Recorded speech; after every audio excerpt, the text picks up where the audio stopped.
ciisechuma nafuu fi kufeechuma nafuu jireenya natti ulfaatee hin karan sirriidhuma argatan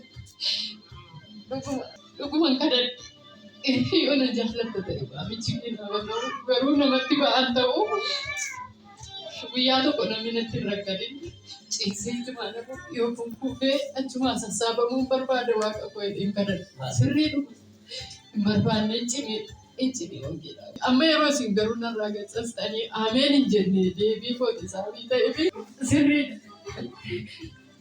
Maaliif moo'ee? Maaliif deebii? Inni ulfaata wangeelaa biyyoo addisu. Waa'ee koo duras beektuu ammas beektuu ariitiin na bira gahe dheedheen saatti waaqayyoon kadhadha. Baata na baadhee immoo jiraachuu hin danda'u. Garuu iccitii koo bira geessan. Inni ulfaata raajii. Rassaa koo baata.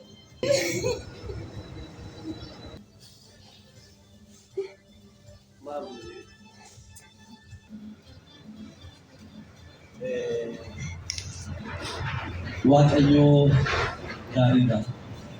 Gaarummaan isaas bara baraani. Murtiin kun ani akka kootti dhiyyamu waaqnis kana dhiyyamu. Waamicha ofitti guutuun nu barbaachisu wayi ciiftee akkaftu wayi kuftee akkate dabarte waan kana naan jedhaaf hulluu kanaaf nasii garadhe.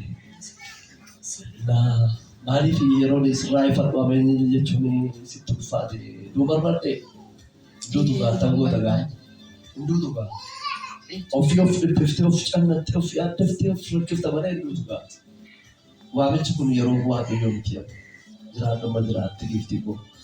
Gooftaa waaqaatii lafaa sikkaran dhaala koof roona namatti ulfaatu waan baay'ee murteessan murtoo kana fuula ishee kee kaasa. Araara keenya jiraattu yaa Waaqayyo. Ajiraattu yaa Waaqayyo. Si ol keessaa eenyu si waama? Eenyu si galateeffata? Namni si galateeffatu booda du'aa kee eenyu jira? Jiraan si galateeffata Daawit. Ammas jiraattee si haa galateeffattu si haa waamtu bara ishee irratti bara dabalii.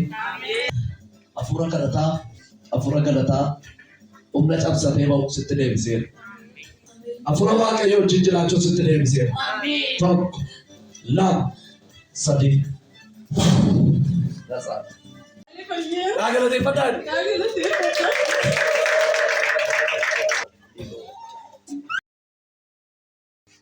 Waaqayyoo humnumattiin nama wajjin hojjetamanii jiraatan kana hakee taa'e.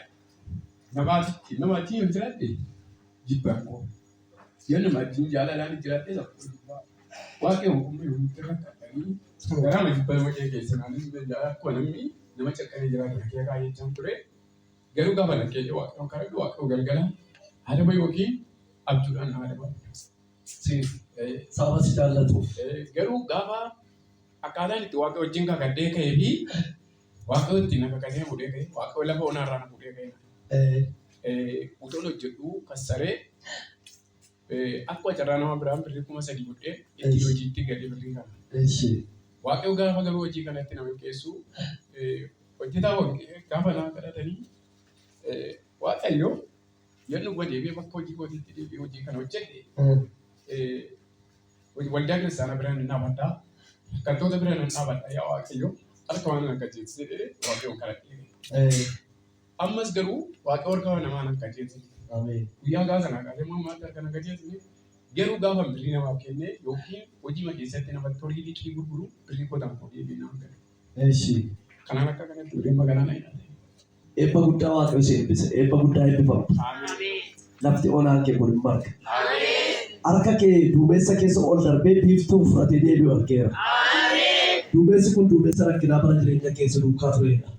Duumessa rakkinaa, duumessa yaaddoo, duumessa iyyumaa, duumessa dadhabbii. Bara dheeraas duukaa turedha.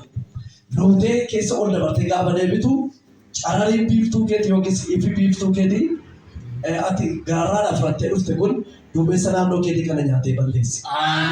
Ifa guddaa tokko fudhatee deebi'ee harki kenna. Waaqayyo akkas naan jedhe yoo baay'ise haasa'uudhaaf haadhee si eebbisaa siin jedhe. Harka kee dukkana kee habaasaa jedhe. Jireenya kee dukkana kee habaasaa jedhe. Biiftuun sun ifa mootinaa jedhee waaqayyo. Ameen. Warra dafqana baay'ee nyaatee balleessi. Warra kaleessa karaa namatti cufan. Kaleessas dhaabadhee dubbadhee fi harkaa fuudhee beeka. Arraboo siifin harkaa fuudhu. Siifin harkaa fuudhu. Jechi baay'ee namatti hin oolu. Amman faata. Namni tokko birrii 100,000 fi 100,000 fi 100,000 fi 27,500. 100,000 Namni kan biraa immoo birrii 55,000. Cufaan sirraa banamu. Ameen. Karaan siif haa mul'atu. Ameen. Barri nagaa siif haa ta'u. Ameen. Gammachuun jiraadhu. Ameen. Bisicciti cinqatii kee as butee si baaseera. Ameen. Karaa duriin ati dhabde sana sii deebiseera. Ameen. Balbala dur ati dhabde sana sii deebiseera. Ameen. You brought me over every mountain. You carried me through every sorrow. You led me safely through the water. So what can I say but thank you, Lord?